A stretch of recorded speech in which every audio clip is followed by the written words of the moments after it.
ओम श्री परमात्मने नमः।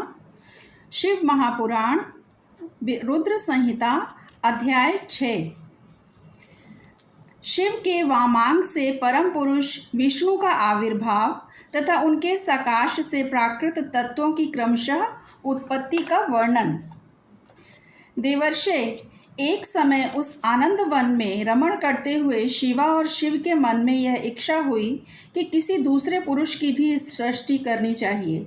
जिस पर यह सृष्टि संचालन का महान भार रखकर हम दोनों केवल काशी में रहकर इच्छानुसार विचरें और निर्वाण धारण करें, वही पुरुष हमारे अनुग्रह से सदा सबकी सृष्टि करे और पालन करे, और वही अंत में सबका संहार भी करें।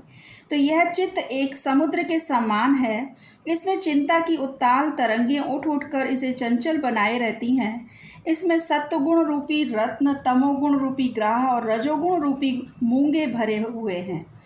इस विशाल चित्त समुद्र को संकुचित करके हम दोनों उस पुरुष के प्रसाद से आनंद कानन काशी में सुखपूर्वक निवास करें। यह आनंद वन वह स्थान है जहाँ हमारी मनोवृत्ति सब ओर से सिमटकर इसी में लगी हुई है तथा जिसके बाहर का जगत चिंता से आतुर प्रतीत होता है। ऐसा निश्चय करके शक्ति सहित सर्वव्यापी परमेश्वर शिव ने अपने वाम भाग के 10वें अंग पर अमृत मल दिया। फिर तो वहाँ से एक पुरुष प्रकट हुआ जो तीनों लोकों में सबसे अधिक सुंदर था। वह शांत था, उसमें सत्व गुण की अधिकता थी तथा वह गंभीरता का अथाह सागर था। मुने, क्षमा नामक गुण से युक्त उस पुरुष के लिए ढूंढने पर भी कहीं कोई उपमा नहीं मिलती थी। उसकी कांति इंद्रनील मणि के समान श्याम थी। उसके अंग अंग से दिव्य शोभा छटक रही थी और नेत्र प्रफुल्ल कमल के समान शोभा पा रहे थे।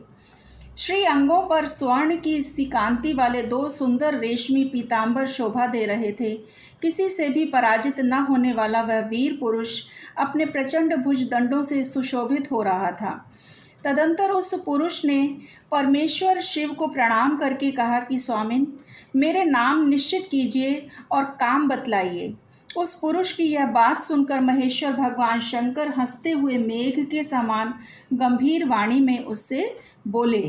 तो शिव ने कहा कि वत्स, व्यापक होने के कारण तुम्हारा नाम विष्णु विख्यात हुआ। इसके सिवा और भी बहुत से नाम होंगे जो भक्तों को सुख देने वाले होंगे। तुम सुस्थिर उत्तम तप करो, क्योंकि वह समस्त कार्यों का साधन है। ऐसा कहकर भगवान शिव ने श्वास मार्ग से श्री विष्णु को वेदों का ज्ञान प्रदान किया।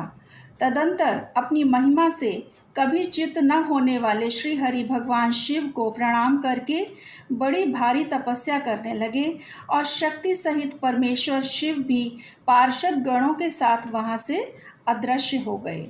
भगवान विष्णु ने सुदीर्घ काल तक बड़ी कठोर तपस्या की। तपस्या के परिश्रम से युक्त भगवान विष्णु के अंगों से नाना प्रकार की जल धाराएं निकलने लगीं। यह सब भगवान शिव की माया से ही संभव हुआ। महामुने, उस जल से सारा सूना आकाश व्याप्त हो गया।